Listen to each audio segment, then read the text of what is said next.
जवाब दो, जवाब दो, जवाब दो, कामगार उपायुक्त जवाब दो, जवाब देना पाहिजे, देत कसं नाही, देत कसं नाही.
गृहोपयोगी संच व अत्यावश्यक संचाचे वाटप बायोमेट्रिक सिस्टम पद्धत इथल्या उपायुक्तांनी तसेच जे मंडळाचे जिल्हा कार्यकारी अधिकारी तथा सहाय्यक कामगार आयुक्त आहेत त्यांनी त्यांच्या मनमानी कारभाराला समोर जाऊन कामगारांना जो मानसिक त्रास देण्याचा काम त्यांनी केलेला आहे आणि तो जो काही त्यांनी जे काही कार्य केलं आहे त्या कार्यामुळे 11 तारखेपासून आजपर्यंत बायोमेट्रिक जिल्ह्यातल्या सर्व कामगारांचं बंद आहे. ते बंद असल्यामुळं हा रोष कामगारांचा घेऊन आम्ही कलेक्टर साहेबांकडे न्याय मागण्यासाठी चाललो आहे. आमच्या मागण्या लवकरात लवकर जिल्ह्यातलं बायोमेट्रिक सुरू झालं पाहिजे. आचारसंहिता 8 ते 10 दिवसावर येऊन ठेपली आहे. त्यांनी यांची पाठ शेकून घेण्यासाठी आमदार खासदारांचे कॅम्प लावले, परंतु कामगार संघटनाच्या भारतीय संविधानाने ज्यांना अधिकार दिलेत त्यांना कुठल्याही प्रकारे त्या कामगारांनी स्वतः नोंदणी केली त्या कुठल्याही कामगाराला आपल्या मागण्यांसाठी गांधी जयंतीचं मुहूर्त निवडलंय. काय वाटतं यामागे काय भावना आहे? राष्ट्रपिता महात्मा गांधीजी यांनी न्याय देण्याचं काम संबंध जगाला माहीत केलेलं आहे. मग त्या दिवशी आम्हाला प्रशासन सुद्धा न्याय देईल म्हणून आम्ही हा औचित्य निवडलेला आहे. आज जिल्हाधिकारी तुमचं निवेदन घेण्यासाठी किंवा तुमच्याशी चर्चा करण्यासाठी उपलब्ध होतील असं तुम्हाला वाटतंय का? होणारच. पोलीस प्रशासन तेवढं सहकार्य करतात. जर तुमच्या मागण्या मान्य नाही झाल्या तर सरकारला काय अल्टिमेट देणार का? रविवारी सन्माननीय मुख्यमंत्री एकनाथरावजी शिंदे साहेब शहरात येत आहेत. जर आज आमच्या मागण्या मान्य नाही झाल्या तर चिकलठाणा एअरपोर्टला आम्ही त्यांच्या गाड्या अडवू. संतप्त इशारा आमचा या ठिकाणी असेल. धन्यवाद. आपलं नाव? अमोल दत्तू गायकवाड. बघितलं असाल या ठिकाणी औरंगाबाद जिल्ह्यात नव्हे मराठवाड्यातील जेवढाही कामगार संघटना आहे, ज्या रजिस्टर संघटना आहे त्यांचे संघटनेचे कामगार संघटनेचे अध्यक्ष व प्रतिनिधी सर्वांनी मिळून या ठिकाणी हा मोर्चा काढलेला आहे.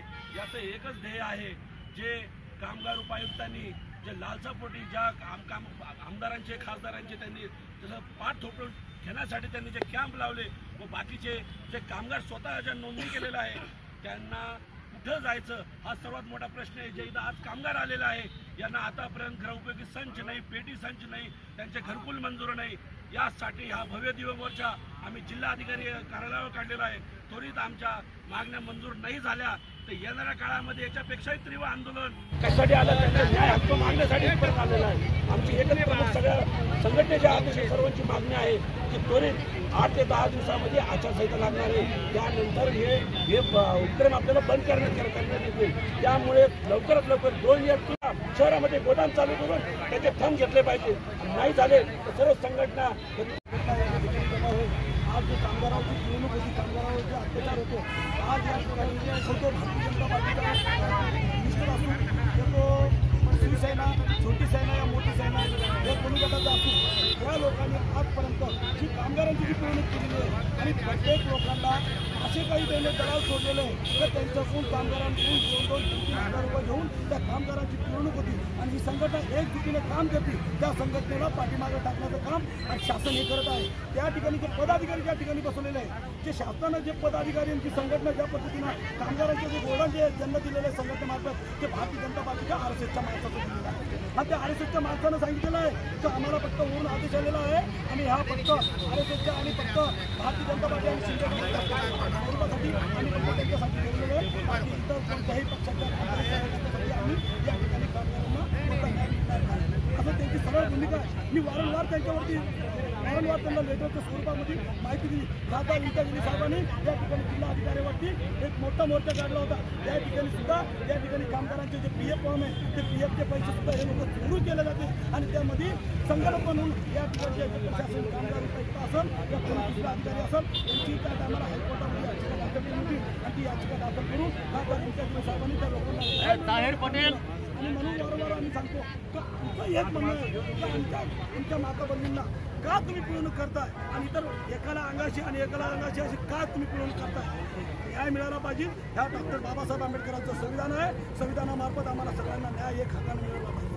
पण आमची एकच मागणी आहे की आमचं जे आहे आणि याच्यानंतरची बायोमेट्रिक खर्च याच्यामध्ये अनेक डबल होत आहे. त्या म्हणायचा असंच एक उद्देश आहे का जे वेळेत कोणतंही काम वेळेत झालं पाहिजे, वेळेच्या आत नाही झालं पाहिजे. आज जर तुम्हाला कोणत्या संघटनेला समजा सांगितलं का 2 तारीख तुमच्यासाठी, 3 तारीख याच्यासाठी, 4 तारीख तर बरोबर 4 तारखेला त्यांचा कॅम्प लागला पाहिजे. तुम्ही त्यांना सांगतात आणि एका रात्रीतून मिनिस्टरचा फोन येतो, दुसऱ्या दिवशी तो कॅम्प कॅन्सल केला जातो आणि लगेच रात्रीचं दुसऱ्या मिनिस्टरच्या घरी ते काम केलं जातं. मी सांगू शकतो हे भोमरे साहेबांनी सुद्धा त्यांच्या पाचवडमध्ये सुद्धा काम केलं. मी त्याचे पुरावे सुद्धा तुम्हाला देऊ शकतो. मग एकाला असं का आणि आमच्या कामगार एकजुटीच्या संघटनेला का तुम्ही पण करताय म्हणून तुम्हाला एवढंच बोलतो.